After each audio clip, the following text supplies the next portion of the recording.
وبارك على نبينا محمد وعلى اله وصحبه اجمعين. ازيكم يا بنات؟ عاملين ايه؟ يا رب دايما تكونوا بخير. جيت لكم النهارده بقى فيديو جديد. النهارده بقى انا صحيت بعد العصر كده بشويه. ولحد دلوقتي والله ولا فطرنا ولا اتغدينا ولا اتعشينا حتى. دلوقتي داخل على الساعه 10.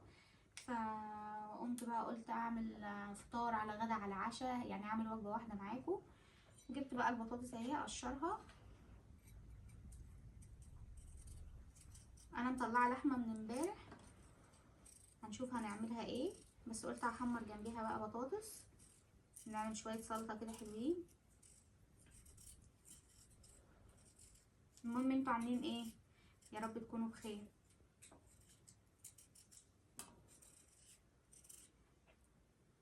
ازيك يا عمر؟ ازيك يا مروان؟ عاملين ايه؟ عملت ايه في الامتحانات يا عمر؟ يا رب تطلع من الاوائل يا رب. ماما كانت قلقانه عليك قوي، كان بتقولي ادعي لعمر عشان عنده امتحانات. يبقى اكتبي بقى في الكومنتات عمر عمل ايه يا رب. انا ما اعرفش تصدقي يا اسماء، انا ما اعرفش ابنك في سنه كام. يبقى اكتبي لي يا عمر عنده قد ايه ومروان عنده قد ايه.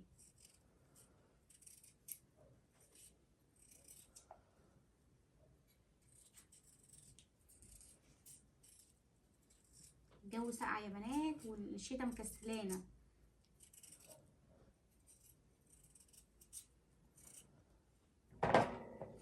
وبعدين مش عارفه، ما بقيناش بناكل، يعني اكلتنا دايما بقت بالليل، يعني الغدا بتاعنا بقى بالليل. وعامه يعني احنا هنا في البيت ما بناكلش الا هي وجبه واحده، يعني لما بنقوم نعمل الغدا وهو ده بقى يعني وجبتنا طول النهار، مفيش ولا فطار ولا عشاء. ممكن بقى بالليل فاكهه كده بس ما بناكلش يعني عامه اكتر من مره واحده في اليوم. والايام دي انا مركزه لهم، بعمل لهم حاجات خفيفه يعني.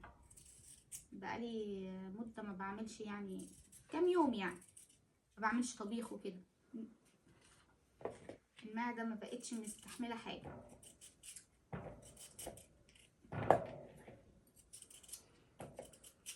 كمان اختي بتمتحن وكده، هي بصراحه لما جت من الدرس هزقتني، قالت لي انت ازاي ما عملتيش اكل لحد دلوقتي، انا عندي امتحانات، وهي اللي بتصورني. والله هزقتني زي ما بقول لكم كده. تقول لي مش المفروض اجي الاقيكي عامله لي الاكل؟ قلت لها انا اسفه.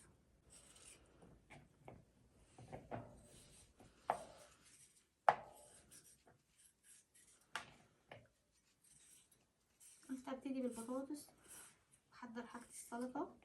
هشوف بقى هعمل ورقه لحمه جنبها، ولا هعملها كباب حله، ولا هعملها ايه.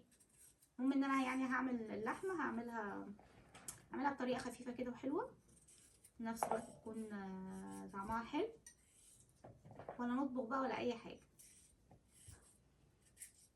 عارفين احنا لما بنبقى في رمضان بنقضيها نواشف، مثلا كفته، سلطه، الحاجات الخفيفه دي، لان بنعمل حاجات خفيفه على المعده. انا الايام دي عامله لهم كده.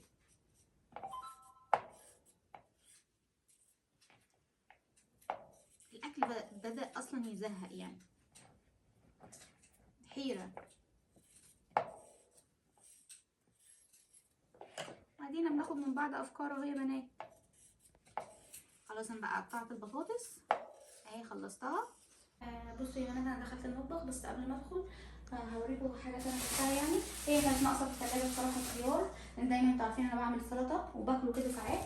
وجبت بصل اخضر، طبعا دوت اساسي عندنا هنا في الشتاء. وجبت بتنجان من دوت.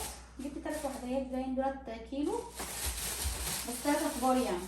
المهم اهو، بس انا عايزه احطهم في كيس ابيض. وجبت نص كيلو اكياس اللي هي بتاعت الثلاجه يا بنات، اللي هي مثلا زي دي اللي بنعمل فيها الصلصه، عارفينها اهي. لما بجيب حاجه زي كده الفهم كده اهو عشان احطهم في الثلاجه. وجبت كيلو ليمون، جبت كيلو ليمون اهو، مش نص، ب 15 جنيه، معلش انا نسيت. وجبت كرتونه البيض دي عامله 110. شفتوا يا بنات؟ يعني انا ما جبتش حاجه. والقرنبيطه اهي، جبت قرنبيطه عشان يبقى نعملها واحنا بنحبها هنا في البيت. دول شويه الحاجات دول كده ب 200 جنيه، ب 200 جنيه. انا مش عارفه بجد ايه الاسعار دي، يعني انا ما جبتش حاجه اصلا يعتبر. دولت ب 200 جنيه. المهم ربنا يعيننا ويستر علينا الايام اللي جايه ان شاء الله. تعالوا بقى اروح ارجع الحاجات دي ارصصها واجيب العلبه بتاعه البيض افضيها وارصصهم في الثلاجه، وبعد كده نبتدي بقى نشوف احنا هنعمل غدا ايه النهارده. ماشي خليكم معايا يا بنات، هرجع لكم تاني. ده انا طلعت الطقم السيراميك، انا طبعا عملت فيه قبل كده اهي. حط شويه زيت.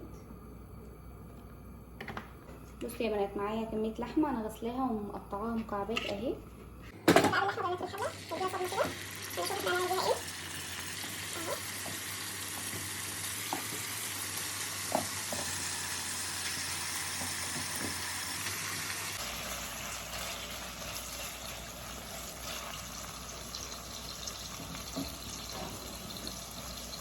انا عايزه اللحمه تاخد صدمه يا بنات، احط لها رشه فلفل اسود كده، ومعانا فص حبهان اهو، وكام واحده فلفل اسود حصى،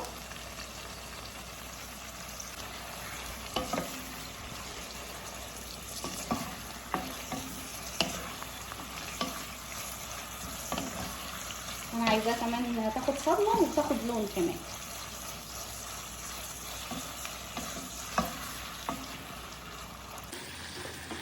الحبهان يا بنات، وعلى فكره يا بنات حطيت فص مستكه بس الكاميرا ما كانتش بتصور، نسيت اصوره معاكي يعني.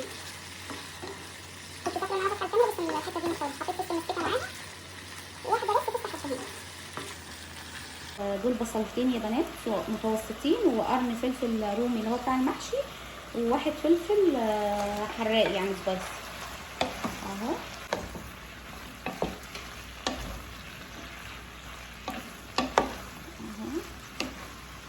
سبع بهارات ومعايا رشه جوز الطيب وبهارات لحمه. بصوا اللي على المعلقه حاجات بسيطه خالص اهو. يعني حطينا التوابل ايه، فلفل اسود، جوز الطيب، رشه كله رشه يعني. بصوا ده اللي على المعلقه بس، ورشه 7 بهارات ورشه من البهارات اللحمه يعني مع المرقه اهو. لما احنا هنعمل خطوه تاني، بس انا عايزه بس البصل يدبل الاول مع دي عشان نشوف احنا هنحط ايه تاني في اللحمه. بصوا يا بنات معايا هنا ايه، فصين توم ماشي، فصين 2 بالظبط. ننزله بس بعد ايه، بعد ما البصل كده ريحته يطلع ويدبل، ونحس ان المكونات كلها يعني ايه اللي هي مش بدات بصوا تدبل كده. الفلفل بدا يدبل والبصلايه. نحط فصين الثوم هنا. الله على الريحه يا بنات، الله. معايا دي واحده طماطم مبشوره، تمام مبشوره. بصوا انا جربتها قبل كده بالصلصه، الصلصه اللي هي المعلبه دي الجاهزه، الطماطم اطعم. تمام نقلب بقى كده واحده طماطم بس. انا معايا مقدار نص كيلو لحمه طماطم. هنحط رشه سكر كده كمان عشان اللحمه كمان تستوي اهي، عشان الحموضه كده زي ما احنا متعودين.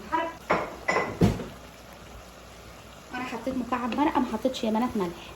تمام الملح بقى مش هحطه دلوقتي عشان اللحمه زي ما هي كده اصلا ما تكشش. تمام اخر حاجه هنحطها الملح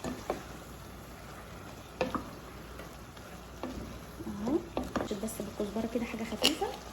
ونيجي بقى للحلو الجميل القمر، البابريكا المدخنه. طبعا احنا حاطين واحده طماطم مبشوره، دي هتديها لون وهتديها نكهه حلوه قوي. منها ميه، البصل والفلفل واللحمه هتنزل ميتها وكله هيستوي من بعض، وهينزل بقى الصوص. شوفوا لحد دلوقتي لونها احمر ازاي اول ما انا حطيت البابريكا عشان انا مش مكتره الطماطم، انا حاطه واحده صغنطوطه مبشور بس. نقلبها بقى كده ونوطي عليها النار. نحط هنا المعلقه الطبق عشان ما نبهدلش حاجه، نغطيها نوطي عليها ولما تقرب تستوي يبقى نحمر البطاطس يا بنات بقى. نغطي عليها اهو، ناخد التوابل، نخلي بس الملح والفلفل الاسود لا نحتاجه تاني. بصوا يا بنات انا فتحت عليها اهو، شفتوا الميه قلت زي ما قلت لكم. شوفوا بقى الصوص ده، انا عايزه اقول لكم انا خدت معلقه وكلت حته لحمه هي خلاص دخلت على السوا. تمام والله العظيم زي العسل. شفت اللون الاحمر اللي جه قوي ده، جه من البابريكا. يعني انتوا عارفين اللي هي الطماطميه اصلا ما عملتش اللون ده من البابريكا المدخنه، طعمها زي العسل. يلا والطاسه اهي سخنت عشان نحط بقى البطاطس. نفتح بقى على نسخن العيش يا بنات. تمام، ادي فوق وتحت اهو عشان ناكل بقى.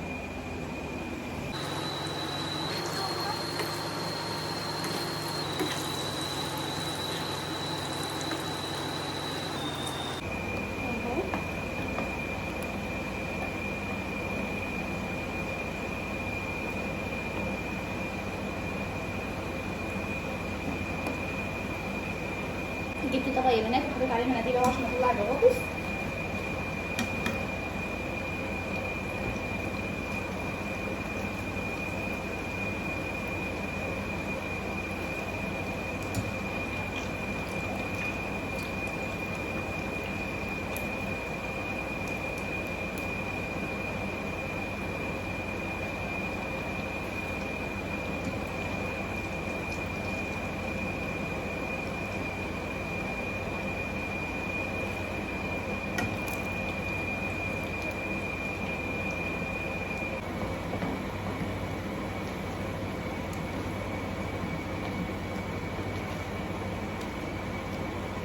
خلصت الاكل ما خدش وقت يعني، متهيألي نص ساعه. واللحمه عشان بصوا انا مقطعاها ازاي مكعبات حتت صغيره اهو.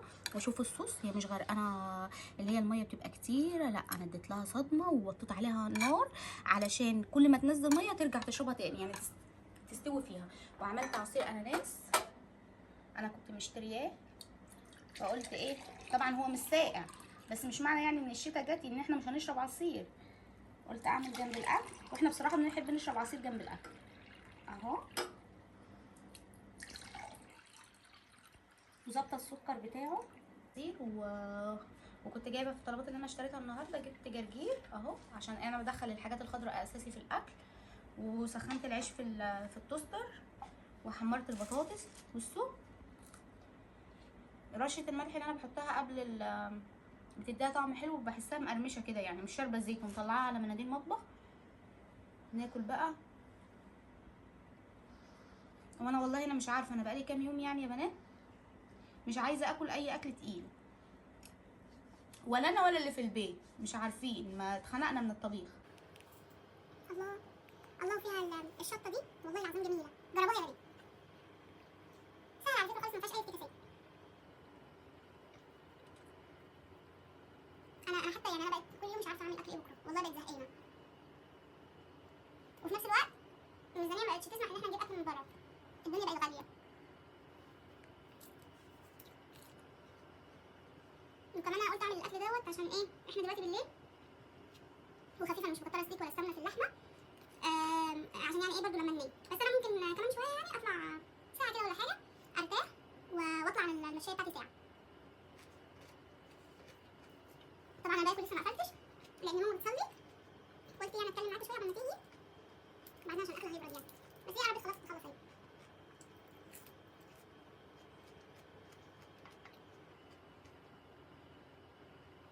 كتير لسه بقى مشتركتش في القناه يا بنات، ولو انت اول مره بتشوفيني ما تنسيش تشتركي في القناه وحطي لي لايك واكتبي لي كومنت، وبحبكم في الله، واستنوني الفيديو جديد ومع السلامه.